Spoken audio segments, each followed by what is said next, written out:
Bueno, quisiera invitarles por favor a abrir la palabra de Dios en la primera carta del apóstol Pablo a los Corintios, Primera de Corintios capítulo 7.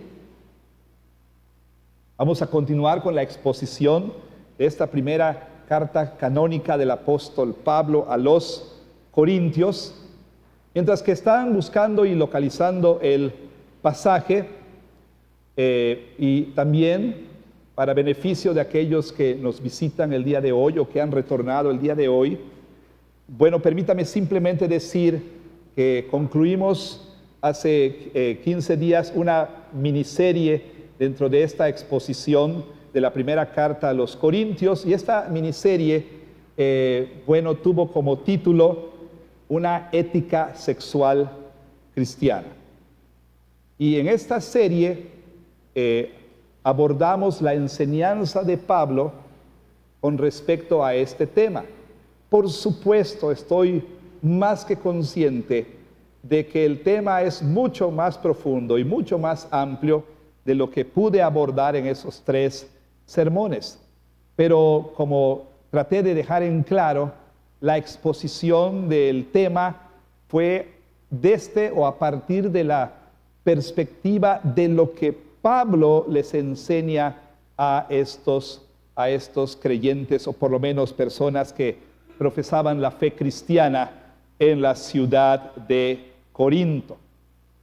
Y en esta serie lo que vimos, entre otras cosas, de manera principal, fue cómo Pablo primero tuvo que corregir la ética sexual que estos corintios habían desarrollado, la cual estaba fuertemente influenciada por tergiversaciones de la enseñanza de Pablo con respecto a la libertad que tenemos en Cristo. También, por supuesto, con un mal entendimiento de lo que se conoce como la escatología. ¿Qué es escatología? Pues es la enseñanza de la Biblia acerca de las últimas cosas. En particular, estos corintios tenían lo que se conoce como una escatología sobrerealizada. Ellos pensaban que ya estaban reinando con Cristo, que ellos ya estaban ahí en el futuro, ellos ya estaban ahí en ese futuro. Y también esta ética sexual fue informada, moldeada e influenciada fuertemente por el dualismo griego, lo que llevó a las personas a considerar el cuerpo como irrelevante. Y una de las maneras en las que todo esto se manifestaba era precisamente varias expresiones de lo que Pablo llama porneia, es decir, inmoralidad sexual. Porneia es mucho más que mera fornicación, tiene que ver con cualquier práctica sexual que está fuera del diseño de Dios para la sexualidad humana. Entonces Pablo tiene que corregir esta ética sexual, la cual se expresaba por medio de diferentes frases o dichos o eslogans que estos corintios repetían. Ahora, una vez que Pablo termina esto, Pablo procede a abordar otro tema que está íntimamente relacionado y que fluye de lo que Pablo ha dicho. Y precisamente es lo que vamos a ver el día de hoy. Hoy iniciamos otra serie o miniserie dentro de nuestra exposición de la carta a los Corintios. He tomado el título de un libro publicado, y no es que esté basando la serie en el libro, simplemente el título me parece pues apropiado, un libro del doctor Jim Newheiser que se llama Matrimonio, Divorcio y Nuevo Matrimonio. En gran medida es un libro recomendable, y con el permiso del doctor Newheiser presto su título para la serie, Matrimonio, Divorcio y Nuevo Matrimonio. Quizá debía añadir un elemento más ahí que el apóstol Pablo aborda aquí, que es el elemento de la soltería, ¿sí? Pero vamos a incluir la soltería, por supuesto, dentro del asunto del matrimonio. Así que durante algunos domingos vamos a estar en esta subserie, en esta miniserie, que tiene que ver con el matrimonio, con el divorcio y con el nuevo matrimonio. Primera de Corintios, capítulo 7. Ahora bien, antes de iniciar la exposición de este día y esta serie, sobre todo el día de hoy, dejo a discreción de los padres el hecho de que quieran o no que sus hijos permanezcan en el santuario. ¿Por qué? Porque hoy vamos a hablar de un tema, pues, hasta cierto punto sensible, pero por otro lado, y los que estuvieron el sábado en la clase para padres o en el desayuno que tenemos para padres, bueno, ahí hablábamos de la necesidad que tenemos, la imperante necesidad que tenemos el día de hoy de hablar con nuestros hijos, de hablar con las nuevas generaciones abiertamente, francamente, respetuosamente y santamente acerca de lo que tiene que ver con la sexualidad humana. ¿Por qué? Porque quiéralo o no, se dé cuenta o no, lo admita o no, sus hijos ya han oído más de lo que usted cree, mucho más de lo que usted cree. Sus hijos han visto mucho más de lo que usted cree. Entonces, es imperativo que nosotros, iniciemos esta conversación a edades cada vez más tempranas. Por supuesto, el tema ha de ser tratado respetuosamente aquí, pero dejo a discreción de los padres si prefieren que vayan al departamento ahí de los niños. Si no es así, bueno, pues de todas maneras quería yo dejar esto a su discreción. Bien, 1 Corintios 7, versículos del 1 al 7 es nuestro texto para el día de hoy. Le pido por favor que oremos y nos preparemos para recibir la palabra del Señor.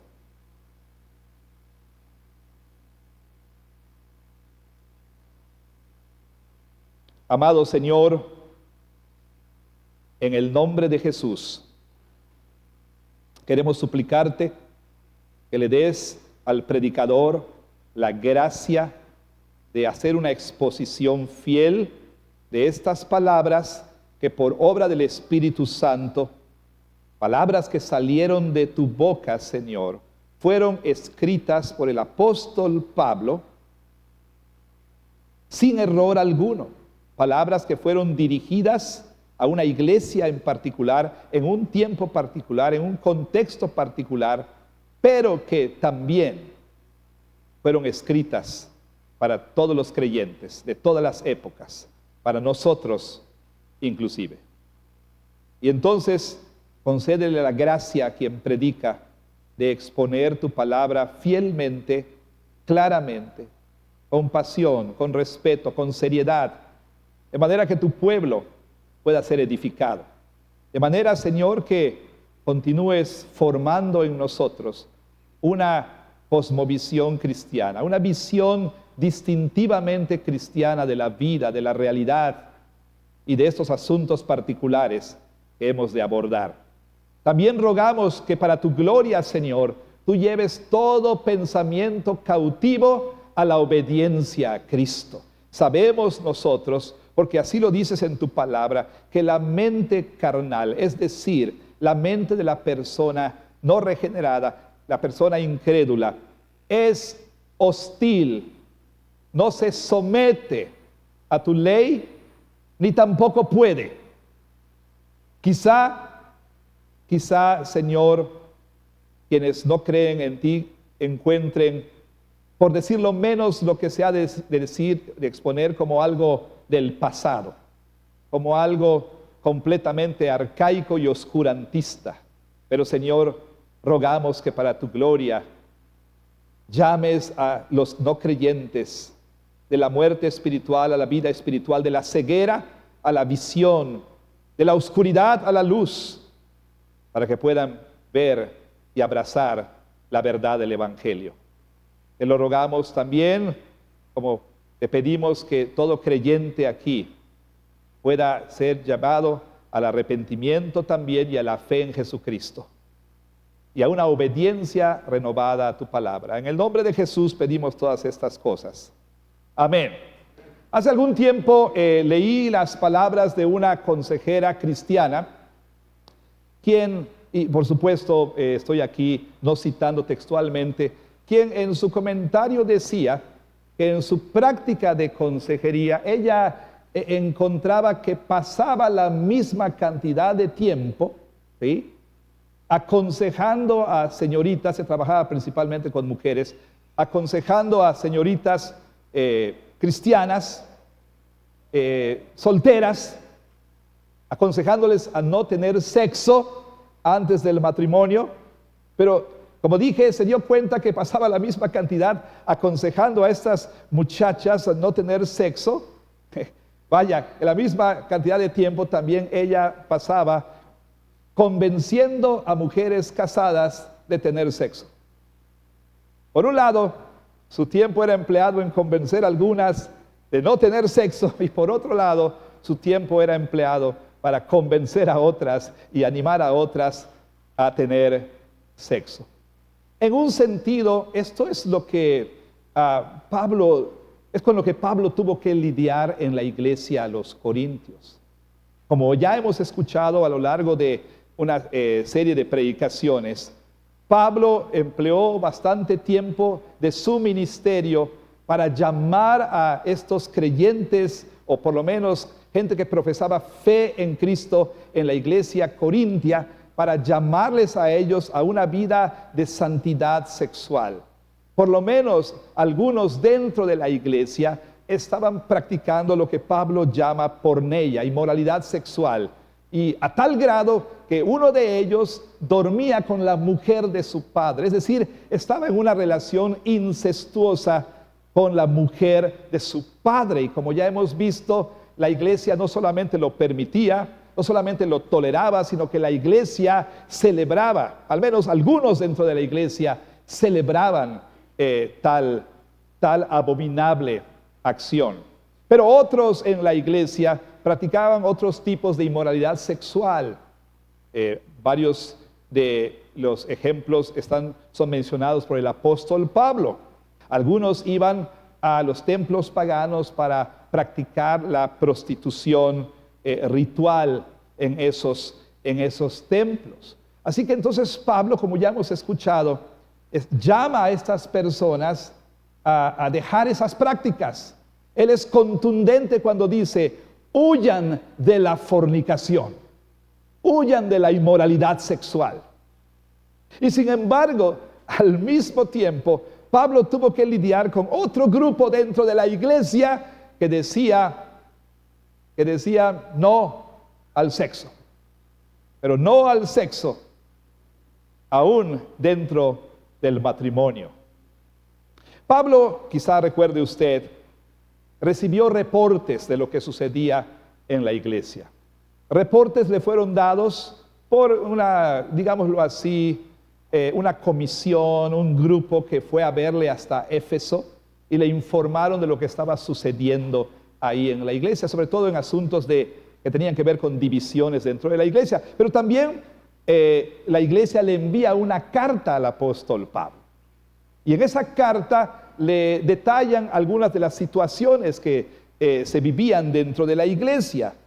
Y aquí Pablo entonces, en el capítulo 7, da su respuesta a uno de los asuntos que le fueron presentados por medio de la carta. Dice así el capítulo 7, versículo 1: en cuanto a las cosas que me escribieron. Claramente entendemos que Pablo está respondiendo a aquello que le fue notificado por escrito. Ahora, aquí hay algo muy importante.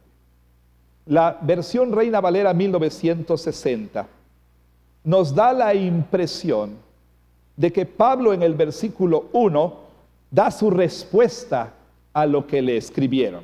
Es decir, normalmente hemos entendido que lo que Pablo dice en la segunda parte del versículo 1 es su respuesta a lo que le fue comunicado. Bueno le sería al hombre no tocar mujer. Es decir, muchos piensan que Pablo está diciendo que, como dice la Nueva Versión Internacional, el hombre no debería casarse. Pablo ha sido caracterizado, de manera equivocada por cierto, como un hombre que se oponía al matrimonio y que se oponía al sexo. Por varias declaraciones, enseñanzas y exhortaciones que él hace aquí en el capítulo 7, pero también por un mal entendimiento de lo que tenemos en el versículo 1. Quizá usted recordará que cuando hablamos en la serie pasada, sobre todo del capítulo 6, versículos 12 al 20, quizá recordará que dijimos que, aunque no lo tenemos así en algunas de nuestras Biblias, en el capítulo 6, versículos 12 al 20, Pablo responde a varios dichos, a varias frases, a varios eslogans que estos corintios estaban diciendo. Algunas Biblias usan comillas para hacernos notar que, bueno, esos dichos no eran de Pablo. Por ejemplo, en el capítulo 6, recordará usted, y si no, permítame decirle, estos corintios estaban diciendo cosas como el vientre para las viandas y las viandas para el vientre, es decir, el estómago para la comida y la comida para el vientre. Y decían, y así mismo, bueno, pues el cuerpo para el sexo y el sexo para el cuerpo. Y además el Señor va a destruir a ambos. Esa frase, por supuesto, no venía de Pablo. Pablo estaba reaccionando a ese tipo de dichos. Como, por ejemplo, cuando estos corintios decían, todo me es lícito, eso debe estar entre comillas. Pero luego Pablo decía, no todo conviene. Todo me es lícito, entre comillas, pero yo no me voy a dejar dominar por ninguno. O sea, Pablo reaccionó a esos dichos de los corintios. Y aquí en el capítulo 7 tenemos otro ejemplo de Pablo reaccionando a estos dichos de estos corintios. De tal manera entonces que si usted tiene la versión Reina Valera 1960, pudiera usted bien tomar una plumita y poner unas comillas abriendo comillas en bueno le sería al hombre no tocar mujer, cerrar comillas ahí. O sea, estas personas estaban diciendo tal cosa, no es Pablo diciendo tal afirmación, eran ellos, un grupo en la iglesia que estaba usando un eufemismo. La traducción de la Reina Valera es bastante literal. Si usted tiene otras versiones, podrá ver, por ejemplo, que ahí se traduce en su versión, bueno le fuera al hombre no tener relaciones sexuales. Ahora, esto era un eufemismo. Bueno le fuera al hombre no tocar mujer. Era un eufemismo. Debe entenderse como un eufemismo. Porque imagínense, estarían prohibiendo pues que abrazara a su abuelita o saludara a su tía. No, por supuesto que no. Era una frase, un eufemismo es una frase no tan, digamos, altisonante, vamos a decirlo así, que se usa en lugar de otra que pudiera sonar de esa manera. El sentido es, como quizá usted tenga otra Biblia ahí con usted, el sentido es, bueno le fuera al hombre no tener relaciones sexuales. Y Pablo va a reaccionar a esto. Pablo va a corregir tal perspectiva.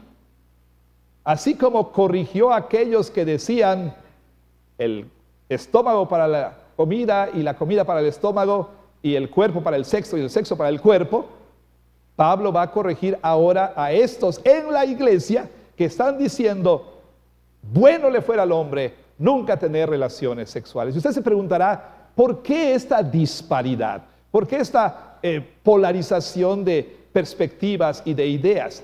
Bueno, debo decirle que ambas parten de lo mismo, de este dualismo griego que consideraba al cuerpo como irrelevante, como inferior. Y así usted entonces tenía en la cultura griega y entre los filósofos griegos aquellos que decían, ya que el cuerpo es irrelevante, ya que el cuerpo va a ser destruido, pues no importa lo que hagamos con él, pues daban rienda suelta a pues prácticas diciendo cosas como las que decían en el capítulo 6. Pablo, Dios va a destruir el cuerpo. Pablo, cualquier pecado que el hombre cometa está fuera del cuerpo. El cuerpo no importa. Lo que dijimos una y otra vez en la serie, ¿se acuerdan? Mi amor, no fui yo, era mi cuerpo nada más. Eso es lo que los corintios estaban diciendo. Pero al mismo tiempo había otros que aplicaban la enseñanza de otra manera. Bueno, ya que el cuerpo no es nada, el cuerpo debía ser privado de todo placer, ¿sí? Y vivían en lo que se conoce como ascetismo, ¿no? Negándose todo placer. Bueno, entre los corintios era muy probable que algunas personas pensaran, somos tan espirituales que no importa que tengamos sexo con quien quiera, con quien querramos y donde querramos. Eso no nos va a afectar. Y había otros que decían, somos tan espirituales que no vamos a tener sexo. El sexo ya no importa. No debe haber ninguna cuestión física. Todo debe ser espiritual. Debemos cultivar nuestra vida espiritual. Y esto lo estaban trayendo al matrimonio. Y algunos estaban diciendo, bueno fuera que no tuviéramos relaciones sexuales. Hay quienes comentan que la parte de la solución que estos corintios ofrecían, bueno, una era ciertamente privarse de relaciones sexuales dentro del matrimonio. Otros decían, probablemente, pues Pablo, para no caer en estas tentaciones, mejor nos quedamos solteros toda la vida, para no tener que tener relaciones sexuales, porque bueno le fuera al hombre no tener relaciones sexuales, así que me quedo soltero, vivir una vida de castidad, una vida célibe. Otros quizás decían, porque no es bueno tener relaciones sexuales, mejor nos divorciamos. Bueno, y aún otros, y esto tiene que ver con lo que vimos anteriormente, eran arrastrados por la manera de pensar de los corintios, de la cultura, de la sociedad corintia, que entre otras cosas pensaban que el matrimonio era para la procreación nada más, pero que el placer debía ser hallado con las prostitutas. Y entonces decían, no, pues Pablo, nosotros vamos a ir con las prostitutas. En fin, Pablo se encuentra a sí mismo se encontró a sí mismo teniendo que corregir estas diferentes perspectivas. Bueno, el día de hoy entonces, pues vamos a hablar precisamente de cómo el apóstol Pablo aborda esta falsa creencia, este dicho, esta frase, esta manera de pensar de los corintios. Bueno, y ustedes pensarán o se preguntarán, ¿y eso qué tiene que ver con nosotros? Bueno, muchísimo. Nosotros también vivimos en medio de una cultura que tiene una perspectiva por demás corrompida acerca de la sexualidad humana. Como dice Julie Lowe, Dios crea y el mundo corrompe. Dios creó el sexo y el mundo lo ha corrompido. Y así entonces tenemos esta especie de bipolaridad con respecto a la sexualidad. Hay quienes han hecho del sexo, el sexo para algunos lo es todo, y otros que dicen el sexo es nada. El sexo lo es todo, o el sexo no importa para nada. Y aún dentro del matrimonio cristiano, puede haber esta idea equivocada de que el sexo es una especie de mal necesario, ¿sí? Algo que pues se tiene que hacer para procrear, para continuar la raza humana. Bueno, cualquiera que sea el caso, es muy probable que nuestra perspectiva necesite ser recalibrada y necesite ser alineada con lo que la palabra de Dios enseña. Y aquí, por supuesto, tenemos diferentes grupos, diferentes edades aquí representadas. Tenemos personas ya casadas, tenemos personas casadas en una edad, digamos, temprana en cuanto a su matrimonio. Otros están, digámoslo así, a la mitad de sus matrimonios. Otros ya están, pues, terminando sus matrimonios, para decirlo de una manera eufémica también, ¿sí? Como usted sabe, las famosas 3 etapas del matrimonio. Al primer día de casados, la mañana siguiente, mi amor, ¿cómo amaneciste? 10 años después, ¿cómo amaneciste? Bueno, 40, 50 años después, ¿cómo amaneciste? O sea, aquí hay tres diferentes etapas en el matrimonio, ¿sí? Y quizá hay tres diferentes maneras de relacionarse con el asunto de la sexualidad. Pero también hay personas solteras aquí. Hay jovencitos, jovencitas, hay niños, hay niñas. Y por supuesto, también hay quienes están en una relación de noviazgo, hay quienes aspiran tal vez algún día a casarse, hay quienes están pensando, no, yo jamás me voy a casar, en fin, hay quizás diferentes perspectivas aquí. Cualquiera que sea el caso, todos nosotros tenemos como cristianos el deber y la responsabilidad de tener una perspectiva cristiana del matrimonio, de la soltería, del sexo dentro del matrimonio, del sexo fuera del matrimonio. Tenemos el deber de pensar cristianamente acerca del divorcio y acerca del nuevo matrimonio. Pero no solamente tenemos el deber de pensar correctamente, también, por supuesto, nuestros afectos y nuestra conducta deben alinearse, por supuesto, a lo que la palabra de Dios enseña. Y así entonces, Pablo es contundente con aquellos que son solteros. Y Pablo lo que les dice a los que son solteros, sin importar qué es lo que la cultura diga, sin importar qué es lo que digan las canciones o los influencers, o lo que digan las sitcoms, o sea, las comedias de situación, o lo que digan a los TikToks, sin importar todo eso, Pablo es contundente. Pablo dice, si eres soltero, tener relaciones sexuales fuera del matrimonio es pecado, es algo incorrecto y tiene consecuencias, vaya, funestas. El mundo nos ha hecho creer una mentira grandísima.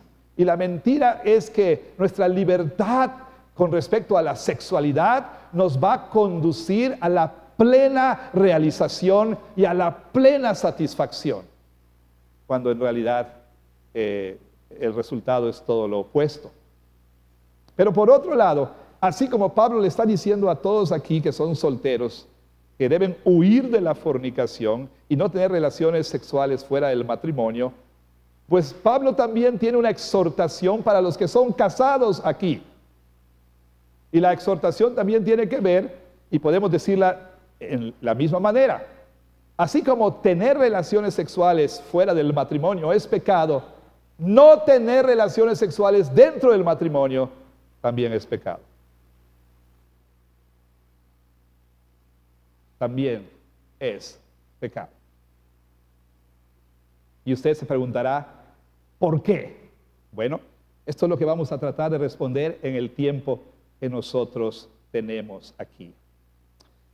Y para comenzar, quisiera que podamos poner una base muy importante. Y esta base informa precisamente cómo el soltero debe ver el sexo y cómo el casado debe ver el sexo. ¿Y a qué me refiero? Bueno,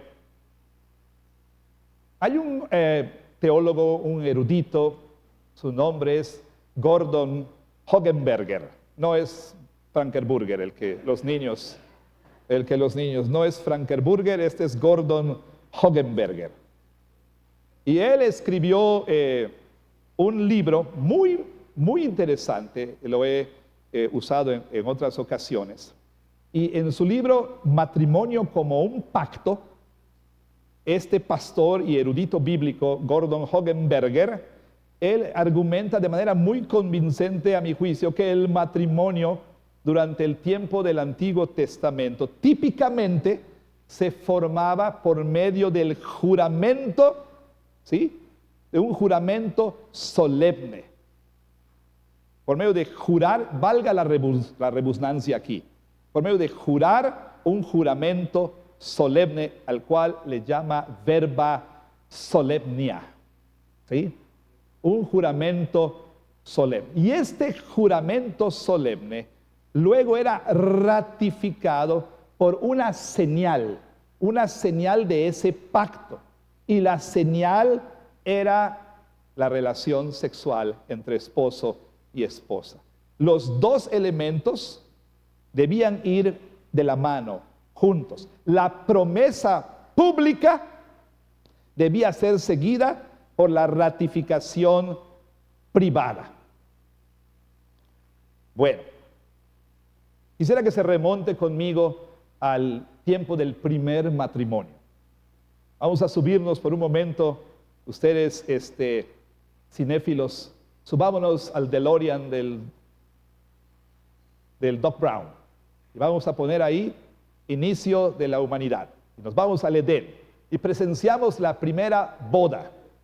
La primera boda en la historia. Primera boda humana, por supuesto. Dios dice, no es bueno que el hombre esté solo. Algunos de ustedes quizá dirán, ¿por qué se te ocurrió esa idea, Señor? Pero no es bueno que el hombre esté solo a pesar de lo que usted piense. Ahora, ese no es bueno que el hombre esté solo.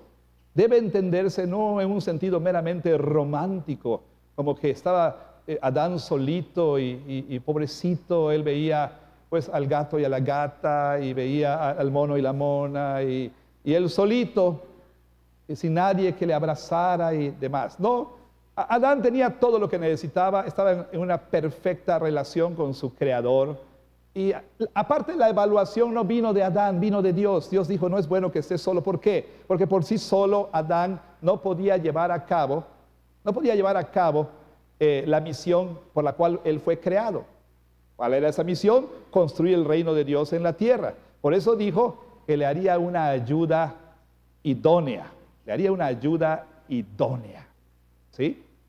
Hace un momento, después del sermón, del culto en inglés, alguien se acerca. Me gustó mucho ese versículo que citaste, porque en inglés dice así: I will make him a helper fit for him. O sea, le haré una ayuda que esté fit. O sea, mi esposa tiene que estar fit, decía él, ¿no? Bueno, no, le haré una ayuda idónea.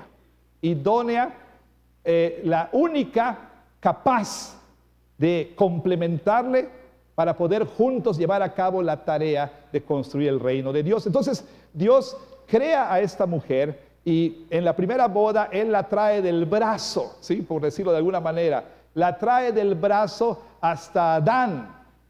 Y Adán, cuando la vio, exclamó: esto es ahora hueso de mis huesos y carne de mi carne, y será llamada varona porque del varón fue tomada.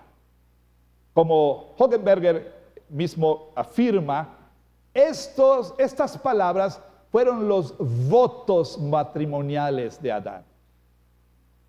Ya sé, hermanas, yo sé que si a usted el día de su boda su esposo le dice, esto es hueso de mis huesos y carne de mi carne, bueno, usted se va a molestar mucho por su falta de romanticismo, pero ¿qué le podemos hacer? Desde nuestro padre Adán somos así, ¿no? Poco románticos. Pero esos fueron sus votos matrimoniales. O sea, él reconoce a Eva en ese momento como aquella que estaría con él en una unión total, al punto de que los dos llegarían a ser una sola carne. No un solo cuerpo, un solo ser.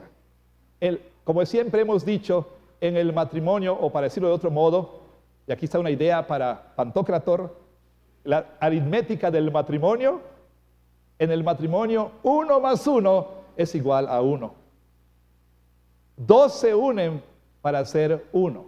Incidentalmente, y sobre todo para aquellos que se van a casar, si no estás dispuesto a renunciar a tu individualidad y a tu privacidad, no te cases, porque te casas para ser uno.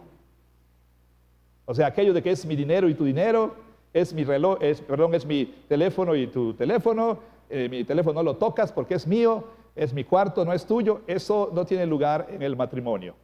Nos casamos para ser uno, pero eso es otra historia. El asunto es que Adán entonces hace estos votos, y entonces viene la ratificación del pacto, del juramento solemne. Y la ratificación fue que Adán y Eva dieron una expresión visible y ratificaron ese solemne juramento por medio de la unión sexual. La unión sexual entre un hombre y una mujer es la manera de dar expresión y de reforzar ese pacto. Es decir, en la relación sexual, hombre y mujer, marido y esposa, se dicen el uno al otro: yo soy tuyo, personalmente, por supuesto, soy tuyo, exclusivamente y permanentemente, ¿sí? Soy tuyo, exclusiva y permanentemente, totalmente, exclusivamente y permanentemente. Eso es el juramento que se hace en el matrimonio. Ahora bien, en las bodas, pues hacemos el uso de un recurso que se llama anillo de bodas, ¿verdad? ¿Qué es lo que intercambian un esposo y una esposa en la ceremonia? Intercambian votos.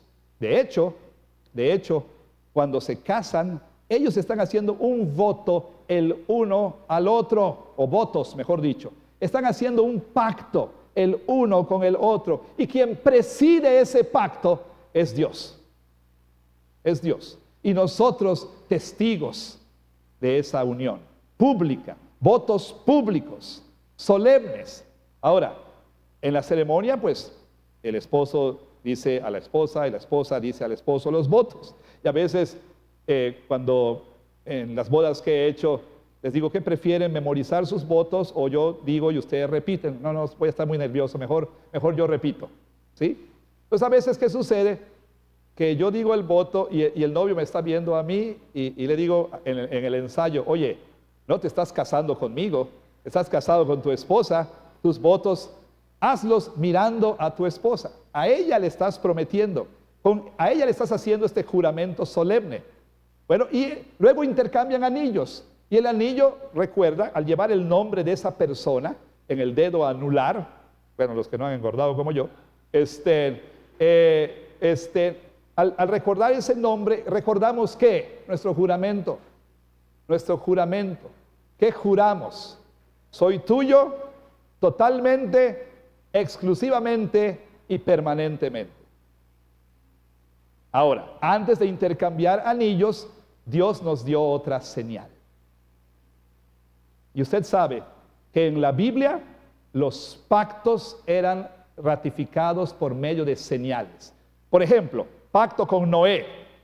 Dios promete un mundo estable, promete no volver a destruir el mundo con un diluvio, promete un mundo estable para que su pueblo pueda crecer y cumplir su misión. Dios entonces, después de hacer tal promesa, puso una señal de ese pacto, una señal visible, el arco iris. Ahora, este arco iris pues ha sido corrompido también. Bueno, primero por Lucky Charms, ¿no? O sea, pensamos que al final del arco iris está la olla de oro y todo ese asunto, ¿verdad? O por cierto movimiento, debimos haberle puesto copyright al arco iris, pero demasiado tarde. Pero ¿qué es el arco iris? ¿Qué significa el arco iris? Es una señal del pacto, sí, pero ¿en qué sentido? En simbología bíblica, en el diluvio, Dios vino al mundo en guerra. Y la palabra que Moisés usa ahí para arco es la palabra que se usa para un arco, el instrumento de guerra. En el diluvio Dios tensó su arco y lanzó sus flechas en guerra contra la humanidad. Pero al hacer este pacto de estabilidad en el mundo natural, Dios colgó su arco apuntando lejos de la tierra para simbolizar que ya no está en guerra con el hombre. Entonces, cada vez que vemos el arco iris, nos acordamos de esa señal, de esa promesa, esa promesa. Cada vez que un hombre y una mujer tienen una relación sexual, esto es una renovación de ese pacto. Es recordarse el uno al otro. Yo soy tuyo y tú eres mío. Es mirarse frente a frente, a los ojos, esposo y esposa, para ratificar lo que prometieron públicamente, en la manera más íntima y más plena y más profunda posible. una relación sexual. Ahora, quizá no le guste lo que voy a decir, pero esto es similar a lo que sucede cada domingo en la mesa del Señor. La mesa del Señor es una ceremonia, entre otras cosas, de ratificación de ese pacto. Nosotros entramos al pacto cuando creímos en el Señor Jesucristo. Y el sacramento de iniciación en ese pacto se llama bautismo, en el cual nosotros nos dimos en respuesta a la gracia del Señor, en arrepentimiento y fe, nos dimos a Él, nos entregamos a Él, renunciamos a los ídolos, renunciamos al pecado, renunciamos a Satanás y nos entregamos al Señor para ser suyos y solamente de Él. El símbolo visible, la señal visible es el bautismo. Y el bautismo, entre otras cosas, visiblemente muestra que estamos en esta unión con Cristo. La mesa del Señor es una manera recurrente de ratificar el pacto inicial, de decirle al Señor en respuesta a su gracia: Señor, soy tuyo, totalmente, exclusivamente y permanentemente. El momento más íntimo entre Jesús y su pueblo, entre Jesús y su esposa, es la mesa del Señor, cuando Él se ofrece a sí mismo a nosotros y nos dice, mirándonos a los ojos: yo soy tuyo y tú eres mío. Tú me perteneces a mí y yo te pertenezco a ti. Y mirándonos a los ojos nos dice: me perteneces exclusivamente y totalmente y permanentemente. Ese es un momento de suma intimidad entre Jesús y su pueblo. Esto es mucho más de lo que nosotros pensamos. Eso es mucho más que solamente recordar. Es mucho más que solamente recibir alimento de gracia. Es ser parte de una ceremonia en la cual nosotros decimos: Señor, Señor, soy tuyo, me entrego a ti una vez más, me entrego a ti una vez más. Entonces, ¿cómo esto informa a los solteros? No puedes hacer uso de la señal de ese pacto tan sagrado, vamos a decirlo así, sin estar comprometido precisamente con ese pacto. O sea, no le puedes prometer a un hombre o una mujer, según sea el caso. Y ahora tristemente el caso no importa, pero sí importa. No le puedes prometer a una persona: soy tuyo totalmente, exclusivamente y permanentemente, si ni siquiera te has comprometido a mantenerla, por ejemplo. Si ni siquiera te has comprometido a velar por ella. O sea, no podemos nosotros hacer uso de esa relación si no tenemos el compromiso total del pacto. Es hacer un mal uso de lo que el Señor consagró para hacer una ratificación de un pacto solemne que es el matrimonio. ¿Y cómo debe informar esto a los casados? Bueno, si vemos nosotros así entonces el sexo, si tenemos esa perspectiva, esto nos va a ayudar a entender lo que Pablo dice aquí en 1 Corintios 7. Y después de haber dado la introducción al sermón, no es cierto, vamos aquí a...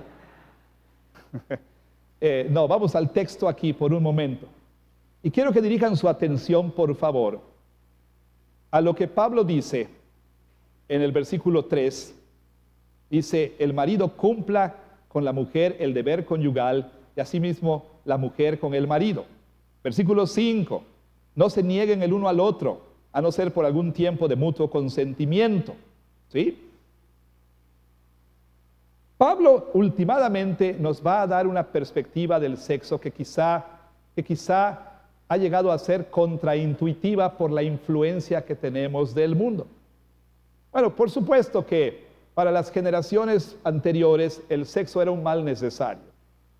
Las abuelitas hablaban en estos términos, hablaban del sexo como esas cochinadas, ¿no? Era la manera en que las abuelitas hablaban. lo veían como un mal necesario, únicamente para tener hijos, o sea, procreación y nada más, y nada más. Ciertamente, uno de los principales propósitos, quizá el principal propósito del sexo es la procreación para construir el reino de Dios en la tierra. Pero también el sexo tiene otros propósitos. Y uno de estos es señalado y resaltado aquí por el apóstol Pablo.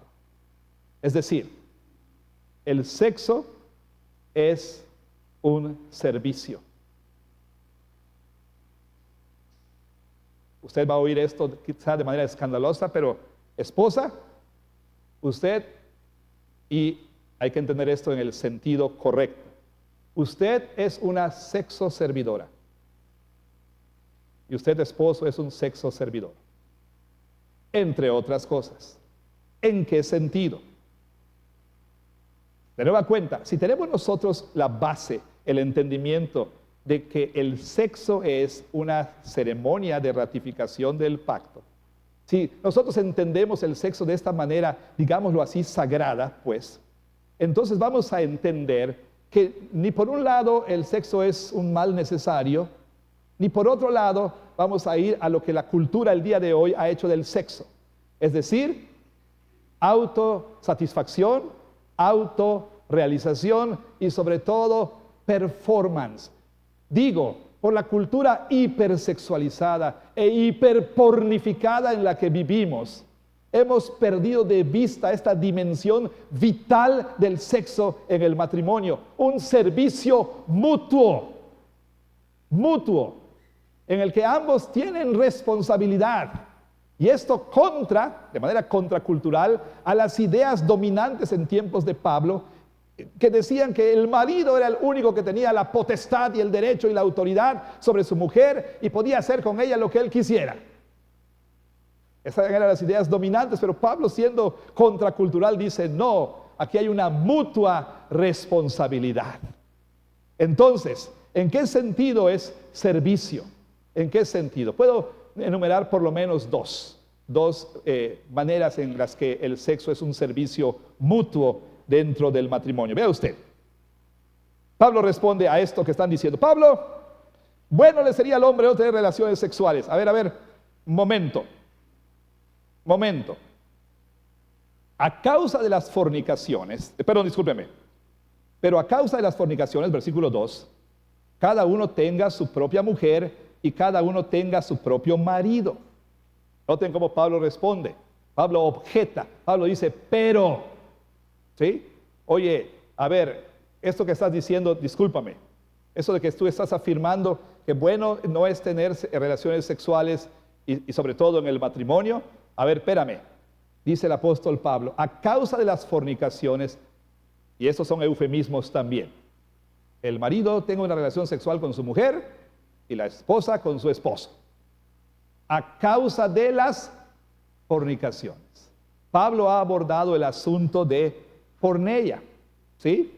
Y algunos, recuerden, estaban justificando ir a los prostíbulos rituales diciendo, yo voy a satisfacer mis deseos, ya que el sexo solo es para procreación, voy a satisfacer mis deseos ahí. Pablo dice, al contrario. ¿En qué sentido el sexo es servicio con relación a este tema de la fornicación? Bueno, se lo voy a poner de esta manera. Esposa, usted es la primera línea de defensa. Esposo, usted es la primera línea de defensa. No tengo ni por qué decirlo ni por qué describir, pero el mundo en el que vivimos es un mundo plagado de inmoralidad sexual, ¿sí?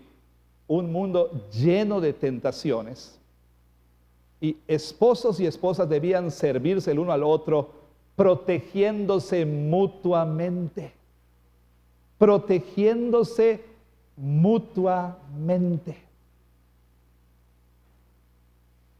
Entonces, cuando alguien en el matrimonio, sea esposo o esposa, se niega por razones injustificadas, aquí no estamos hablando de imposibilidades físicas, enfermedad u otro tipo de cosas, Pero cuando la persona se niega, otra cuestión, digamos, hasta cierto punto justificable, es cuando, por supuesto, hay problemas más profundos en el matrimonio, ¿sí?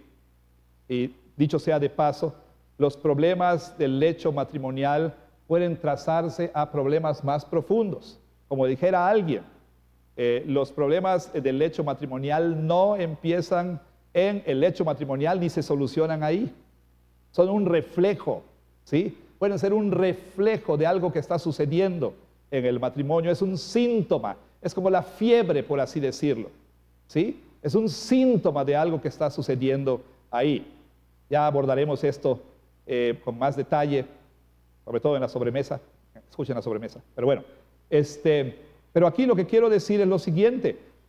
Usted, esposa, es la primera línea de defensa de su esposo. Y usted, esposo, lo mismo. Ahora, Pablo dice algo aquí en relación con esto. Vea usted.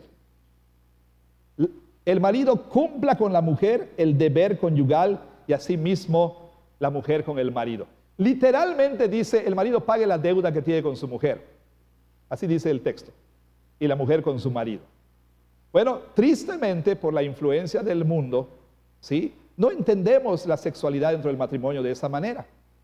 No la entendemos como un deber, porque pensamos que, pues si es deber, pues ya no es amor, ya no es romance, ya no hay. Bueno, ciertamente en un matrimonio sano, todo eso debe acompañar a ese deber. De la misma manera que usted a veces quizá viene a la iglesia sin tener deseos. Quizá está usted escuchando este sermón deseando que se acabe.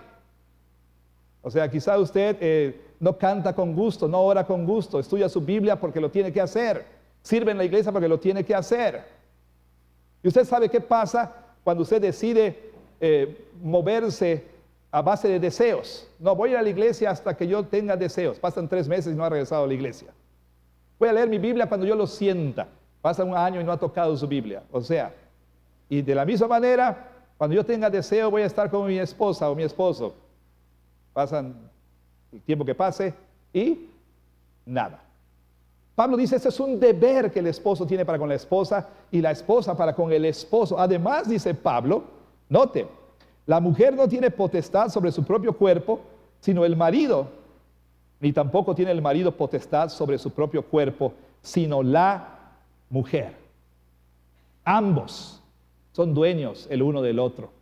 No solamente el esposo de la esposa del esposo también. Hay mucho más que decir sobre esto, pero el tiempo apremia. Y luego Pablo en el versículo 5 dice, no se nieguen el uno al otro. No se nieguen el uno al otro. Literalmente es, no se priven de este servicio el uno al otro. No se priven del sexo el uno al otro. Ahora, ciertamente, por situaciones que pueda haber en los matrimonios, y no estoy siendo aquí sexista ni misógino, pero sobre todo las mujeres pueden usar el sexo como moneda de cambio, como recompensa o castigo. ¿Sí? Como recompensa o castigo. Y Pablo está diciendo absolutamente no. Ahora bien, no me malentiendan. Por otro lado, aquí está el asunto, que muchos esposos podemos ser ásperos, indiferentes, fríos, groseros durante todo el día. Pero en la noche, todo romance, ¿no? Y entonces la esposa responde negativamente. Ahora bien, Pablo dice, yo digo esto, no se nieguen, a no ser de mutuo consentimiento. Y aquí hay algo muy importante, la palabra mutuo.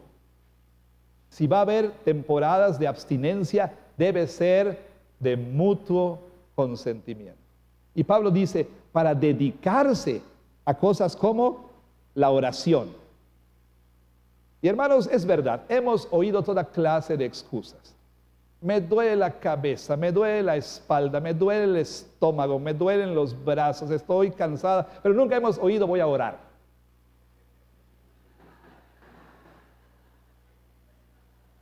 Ahorita no puedo porque voy a orar. Y Pablo dice, pero vuelvan a juntarse rápidamente. No prolonguen estos tiempos. No sea que el tentador, Satanás, les tiente a causa de su incontinencia. Ahora, hay una discusión sobre si lo que viene a continuación tiene que ver con lo que ha dicho o lo que viene después. Mas esto digo por vía de concesión, no por mandamiento. Algunos piensan que tiene que ver con el versículo 7, cuando dice, quisiera más bien que todos los hombres fuesen como yo. Pero cada uno tiene su propio don de Dios, uno la verdad de un modo y otro de otro. Es decir, Pablo dice, yo quisiera que fueran como yo, solteros, ¿no? Pero esto lo digo por vía de concesión, no por mandamiento. Y en otros sermones vamos a explorar el asunto de la soltería. Pero volviendo aquí al punto y para ir ya enfilándonos al final, entonces el sexo debe ser visto como servicio mutuo. Y no solamente para prevenir las tentaciones, para ayudar a su esposo o a su esposa a no caer en tentación, pero también, dice el apóstol Pablo, para el mutuo deleite. Para el mutuo deleite. Servirse el uno al otro. Miren, no tenemos el tiempo aquí para describir todas las maneras en que la Biblia afirma que la sexualidad o el sexo dentro del matrimonio, además de servir para la procreación, también sirve para el mutuo deleite de esposo y esposa. Ya hemos dicho, como ratificación de ese pacto. Pero el problema es en la cultura que ciertamente el sexo era visto principalmente como un asunto de procreación y vamos a decirlo así, la recreación estaba en segundo plano, ¿no?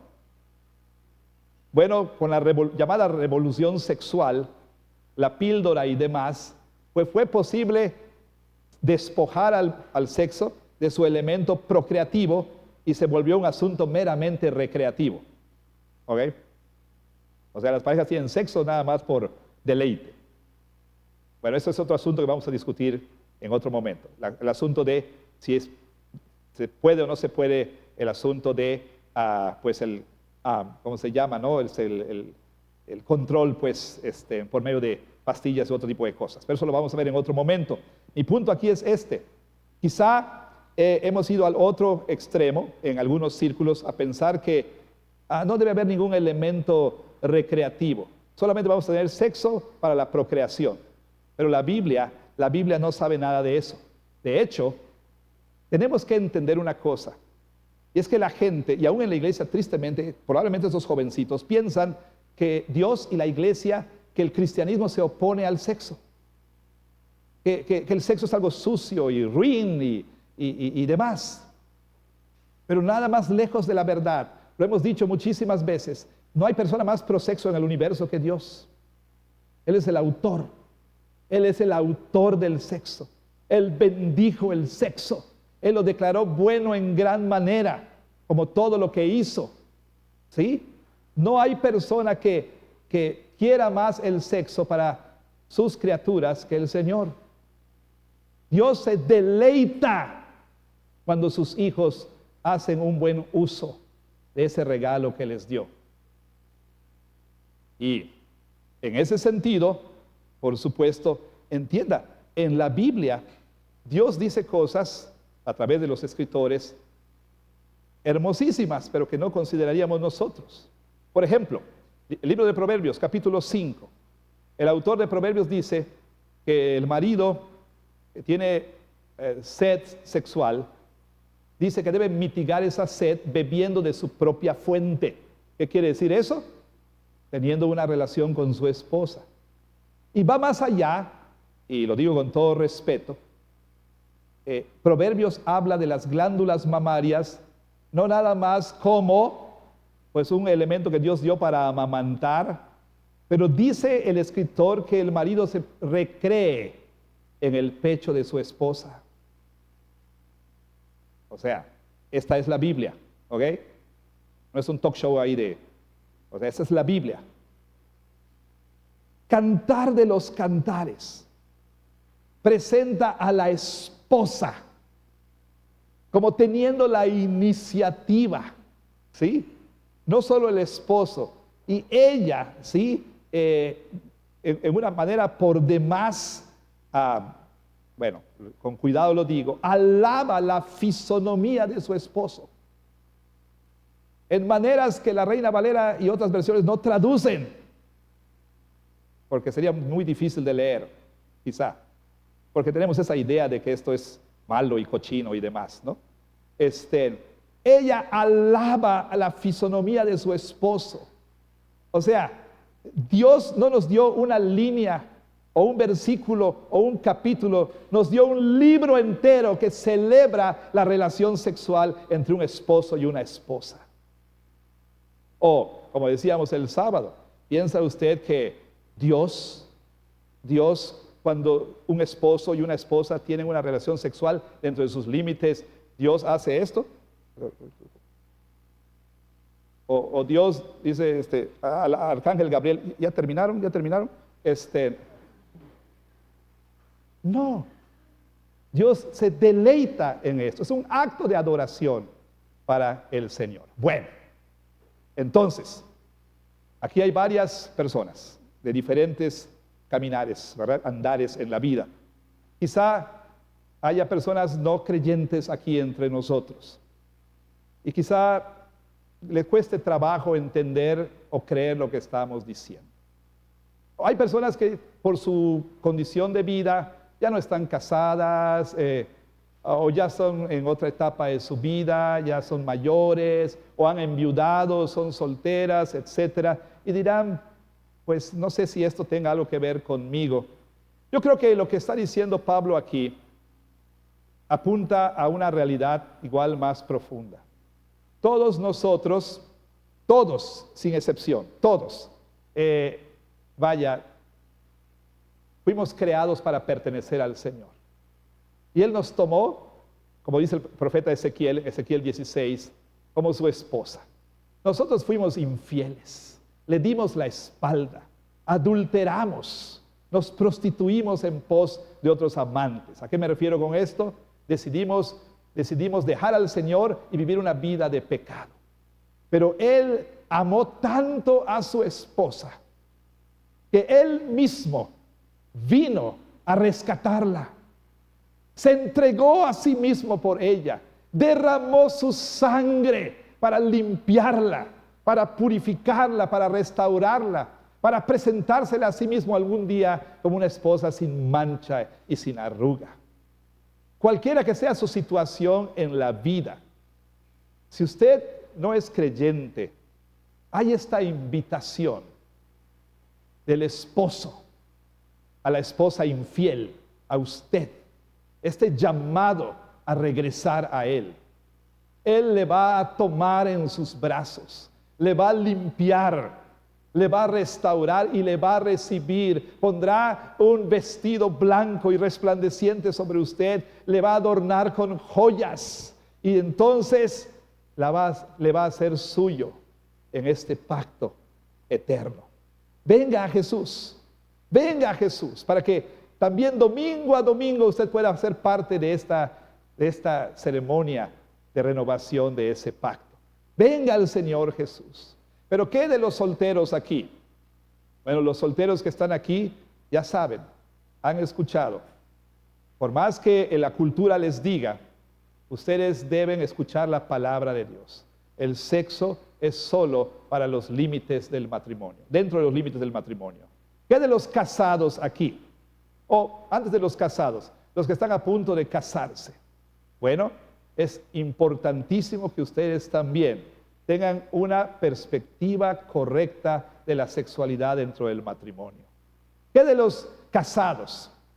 Quizá aquí hay parejas que están teniendo problemas y los síntomas son esa falta de intimidad sexual en su matrimonio. Busquen ayuda hoy mismo. Quizá es necesario que algunos tengamos que arrepentirnos. Quizá es necesario que corrijamos nuestra manera de pensar. Quizá sea necesario que nosotros empecemos a ver el sexo como Dios lo ve. Y el llamado entonces para todos nosotros aquí es abrazar una perspectiva correcta, no solamente de la sexualidad fuera del matrimonio, sino también dentro del matrimonio. Parejas, marido y mujer, sírvanse el uno al otro, protéjanse el uno al otro y deleítense solamente el uno en el otro. Que Dios bendiga su palabra.